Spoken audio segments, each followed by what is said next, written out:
اللہ کا جو ہمیشہ سے ضابطہ اور قاعدہ رہا ہے، قانون رہا ہے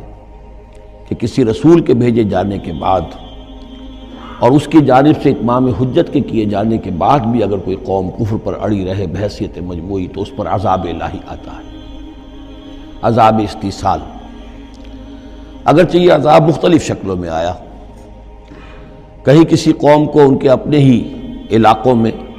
سیلاب بھیج کر اور غرق کر دیا گیا جیسے حضرت نوح علیہ السلام، کہیں کوئی بہت تیز آندھی بھیجی اور اس کے نتیجے میں جیسے کہ قوم عاد کے اوپر عذاب آیا، کہیں زلزلہ آیا، کہیں آسمان سے پتھراؤ ہوا جیسے کہ عمورہ اور صدوم کی بستیوں پر ہوا، کہیں جیسا کہ آپ کو معلوم ہے کہ آل فرعون کو ان کے محلوں سے اور گھروں سے نکال کر لا کر اور سمندر میں غرق کر دیا۔ تو قریش پر جو عذاب آیا ہے اللہ تعالیٰ کا وہ اپنی نوعیت میں منفرد ہے،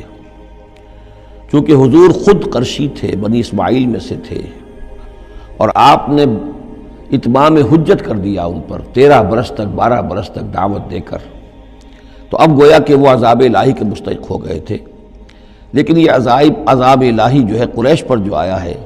وہ بالاقساط آیا ہے۔ اس کی قسط اول ہے کہ جو غزوہ بدر میں ان تک پہنچی، انہیں مکے سے نکالا گیا جیسے کہ آل فرعون کو ان کے محلات سے نکالا گیا اور لا کر سمندر میں غرق کیا گیا۔ وہ مکہ دارالحرم تھا، وہ تو جگہ تھی حرم، لہذا وہاں سے انہیں نکالا گیا، اور میدان بدر میں پہلی قسط عذاب الہی کی انہیں وصول کرنی پڑی۔ ان کے 70 سردار کھیت رہے اور معجزانہ طریقے پر کھیت رہے، اس میں کوئی شک نہیں کہ جیسے عذاب الہی پہلے قوموں پر آتے تھے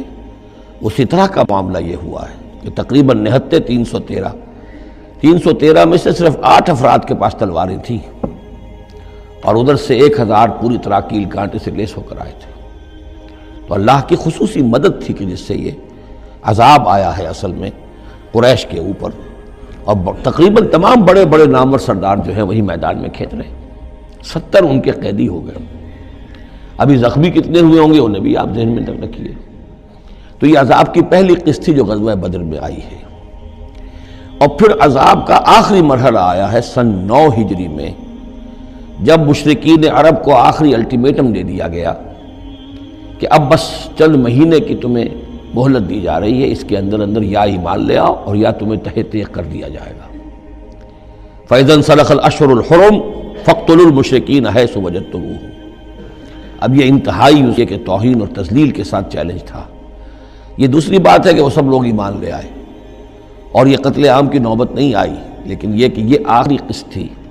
وہ آخری قسط جو ہے سورہ توبہ میں بیان ہوئی ہے، اور عذاب کی پہلی قسط جو ہے وہ سورہ انفال میں ہے۔ ان دونوں صورتوں کو جمع کر دیا گیا تاکہ انعام اور اعراف میں بنو اسماعیل پر یا مشرکین عرب پر اتمام حجت، اور انفال اور توبہ میں ان پر جو عذاب الہی نازل ہوا اس کی تفصیل۔ تو یہ تو ہے معنوی ربط اس گروپ کی مکی اور مدنی صورتوں کے مابین۔ باقی جو یہ سورہ انفال ہے اس کے بارے میں نوٹ کر لیجئے کہ غزوہ بدر کے فوراً بعد متصلاً بعد نازل ہوئی ہے، گویا کہ سورہ آل عمران جو ہم پڑھ چکے ہیں اس سے پہلے ہے اس کا نزول، اس کے اکثر و بیشتر حصے سے پہلے نازل ہوئی ہے۔ تو یہ زمانی ترتیب جو ہے اگر یہ ذہن میں نہ رہے تو پھر اس سے کافی خلجان پیدا ہو جاتا ہے۔ اس کا جو پس منظر ہے وہ یہ غزوہ بدر کا معاملہ سمجھنا بہت ضروری ہے۔ دیکھیے یہاں تفصیل کا موقع تو ہے نہیں، میں نے سیرت النبی علیہ صاحب الصلاۃ والسلام سے منہج انقلاب نبوی کے جو مختلف سٹیپس ہیں کہ اس میں کن کن مراحل سے ہو کر آپ نے دین کے غلبے کا جو فرض منصبی آپ کے حوالے کیا گیا تھا اس کی تکمیل فرمائی۔ تو اس میں یوں سمجھیے کہ ایک مرحلہ تھا جو مکے میں طے ہو گیا، اور وہ اصل میں 4 مرحلے تھے: دعوت، تنظیم، تربیت اور صبر محض۔ وہاں ہاتھ اٹھانے کی اجازت نہیں تھی۔ ہم پڑھ آئے ہیں، سورہ نساء میں آ چکا ہے کہ اس وقت حکم تھا کفو ایدیکم، اپنے ہاتھ بندھے رکھو، تمہارے چاہے ٹکڑے اڑا دیے جائیں، تمہیں زندہ جلا دیا جائے، تم کوئی انتقامی کارروائی تو دور کی رہی، مدافعانہ کارروائی بھی نہیں کرو گے۔ No raising of hands even in self defence. یہ 4 مراحل تھے جو چلتے رہے تا آ کے ایک طرف تو حضور کے پاس جانثاروں کی ایک جماعت تیار ہو گئی جو سرد و گرم چشیدہ تھے، ہر طرح کے حالات میں سے گزر چکے تھے، سختیاں جھیل چکے تھے، قربانیاں دے چکے تھے،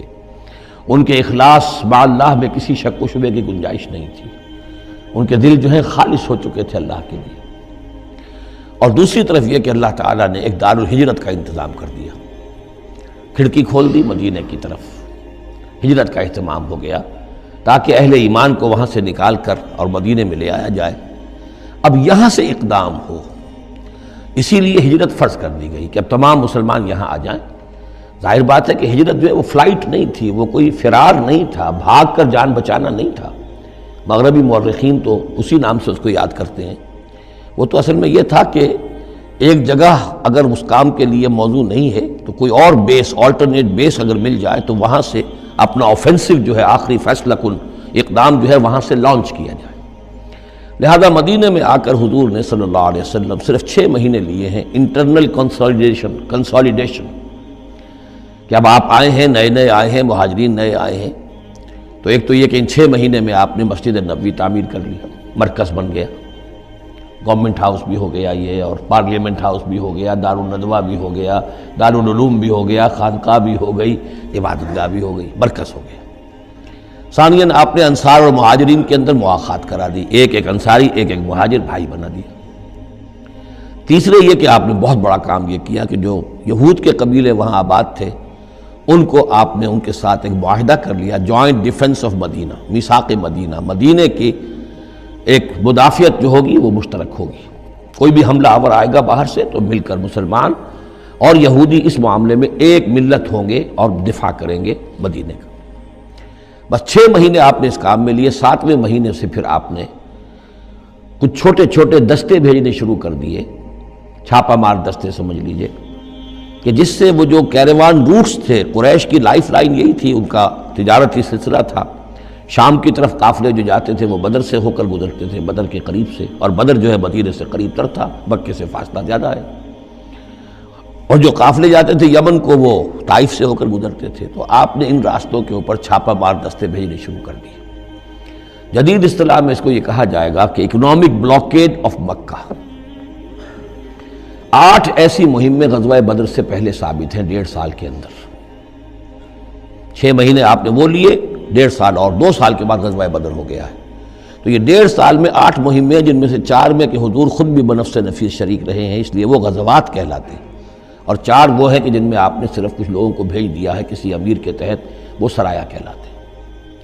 تو یہ جو صورتحال ہوئی، اور اس میں یہ بھی ہوا کہ حضور جہاں جاتے تھے خود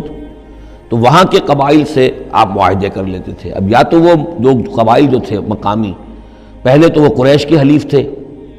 اب یا تو وہ حضور کے حلیف ہو گئے، مسلمانوں کے حلیف ہو گئے، تو قریش کی طاقت کم ہوئی، مسلمانوں کی بڑھ گئی، یا یہ ہے کہ وہ نیوٹرل ہو گئے کہ ہم نہ قریش کی مدد کریں گے آپ کے خلاف، نہ آپ کی مدد کریں گے قریش کے خلاف، نیوٹرل ہو گئے۔ اس سے بھی یہ ہے کہ قریش کا جو حلقہ اثر تھا، سیاسی زون آف پولیٹیکل انفلوئنس، وہ کم ہو رہا ہے۔ یہ 2 چیزیں ایسی ہوئی ہیں، political isolation of Quraysh and economic blockade of Makkah, جس کے نتیجے میں مکے والے جو ہیں پھر یوں سمجھیے کہ تنگ آمد بجنگ آمد، ورنہ مکے والوں کی طرف سے کوئی آغاز ثابت نہیں ہے تاریخ میں کہ حضور کے اور مسلمانوں کے مکے سے جانے کے بعد ان کی طرف سے کوئی ابتدا ہوئی ہو، کوئی انیشیٹو لیا گیا۔ 2 واقعات خاص طور پر ایسے ہو گئے کہ ایک چھوٹا سا آپ نے ایک دستہ بھیجا تھا نخلہ، اور یہ نخلہ جو ہے یہ مکے اور طائف کے مابین، تو سمجھیے کس قدر فاصلے پر، اور وہاں مٹ بھیڑ ہو گئی، جو مسلمان وہاں بھیجے گئے تھے ان کے کفار کے ساتھ۔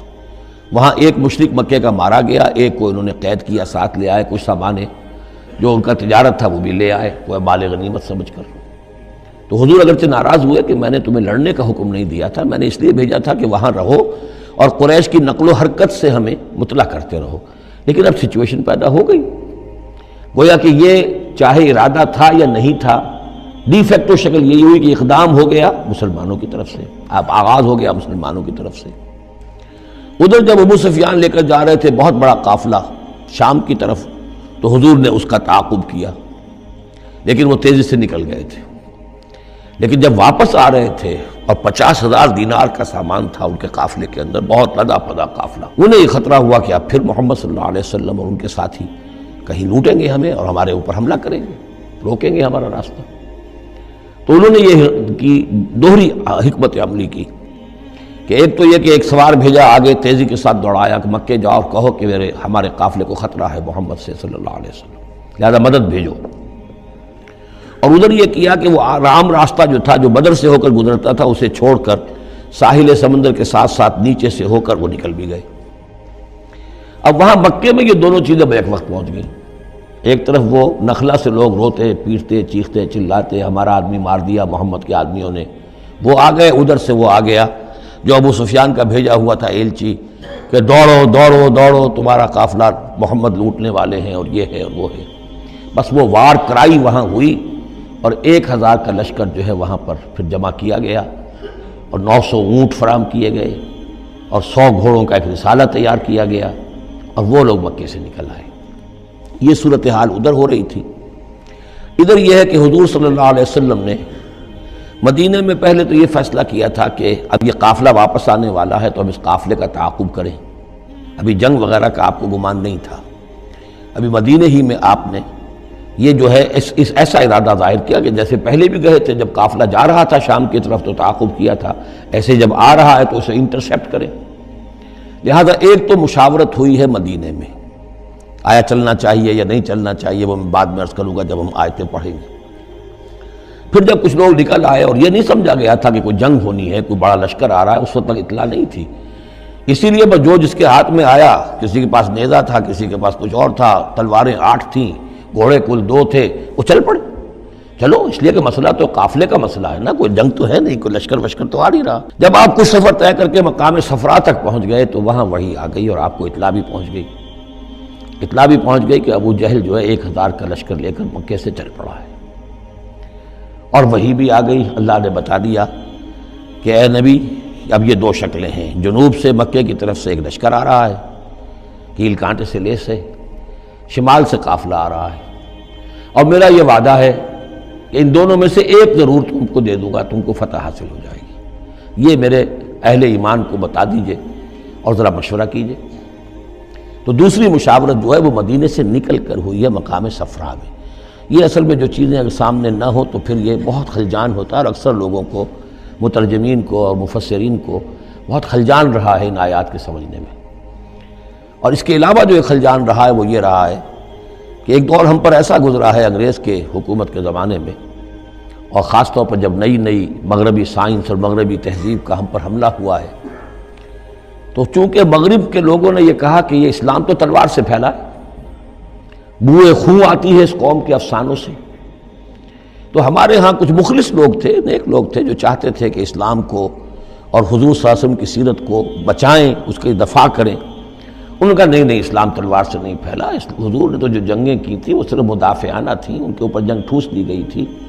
اور آپ نے کوئی اقدام نہیں کیا۔ اور ان میں سب سے بڑا کام کیا ہے ہندوستان میں مولانا علامہ شبلی نعمانی رحمۃ اللہ علیہ نے، میں ان کا نام ادب سے لوں گا اس لیے کہ سر سید احمد کے زیر اثر تھے، اور وہ جو جدید جو ابھی آیا تھا، جو مغربی افکار و خیالات اور تہذیب اور تمدن اور ویلیوز اور نظریات کا جو ریلا آیا تھا، اس کا مقابلہ کرنا آسان کام نہیں تھا۔ تو یہ اپولوجیٹک انداز اختیار کیا ہے شبلی نعمانی نے، اور اس میں یہ ہے کہ وہ جو ابتدائی جو 8 جو غزوات اور سرایا ہیں جو بدر سے پہلے ہوئے، انہیں بالکل تقریباً نظر انداز کر دیا ہے تاکہ یہ ثابت نہ ہو کہ انیشیٹو حضور کی طرف سے ہوا ہے۔ یہ چیز جو ہے میں سمجھتا ہوں کہ ایک خاص دور کا تقاضا تھی، وہ دور کا گزر چکا۔ اب اسلام کا یہ فکر کہ اسلام ایک مکمل دین ہے، یہ اپنا غلبہ چاہتا ہے، اور حضور کو بھیجا گیا تھا اس لیے کہ دین کو غالب کریں، اور دین کو غالب کرنے کی جد و جہد ایک انقلابی جد و جہد ہے۔ اس انقلابی جد و جہد میں جہاں پہلا مرحلہ یہی ہوتا ہے کہ پیسو ریزسٹنس ہو، اور پہلے تیاری کی جائے، دعوت، تنظیم، تربیت اور صبر محض کے ذریعے سے ایک قوت فراہم کی جائے۔ پھر دوسرا مرحلہ آتا ہے، باطل کے ساتھ ٹکرانا پڑتا ہے، اور اس میں آگے بڑھ کر ٹکر مول لینی پڑتی ہے۔ یہ نہیں ہے کہ انتظار ہی کرتے رہیں، یعنی ایک جس کو ہم کہتے ہیں کو ایگزسٹنس، پیسفل کو ایگزسٹنس، حق و باطل کے درمیان نہیں ہو سکتی۔ حق کیسے تسلیم کر سکتا ہے کہ باطل بھی موجود رہے؟ ہاں حق میں جان نہیں ہے، اہل حق جو ہیں بے جان ہے، مردہ ہیں، تو مجبوری ہے، لیکن اگر اہل حق میں جان ہو تو وہ کیسے برداشت کریں گے کہ باطل جو ہے اس کا غلبہ رہے؟ ہاں باطل جو ہے وہ نیچا ہو کر رہے، اگر وہ مغلوبیت کی شکل اختیار کر لے تو ٹھیک ہے، لیکن یہ کہ باطل کا غلبہ ہو اور اہل ایمان میں جان بھی ہو، تو یہ دو چیزیں جو ہیں یہ تو ایک دوسرے سے بالکل متضاد ہیں۔ جیسے حضرت ابوبکر نے فرمایا تھا ایبدل الدین وانا حی، کیا دین میں ترمیم کی جائے گی جبکہ ابھی میں زندہ ہوں؟ میرے جیتے جی دین کے اندر ترمیم یہ ممکن نہیں ہے۔ تو وہی بندہ مومن کی شان ہونی چاہیے۔ تو اصل حقائق الحمدللہ بہت اچھی طریقے سے واضح ہو چکے ہیں۔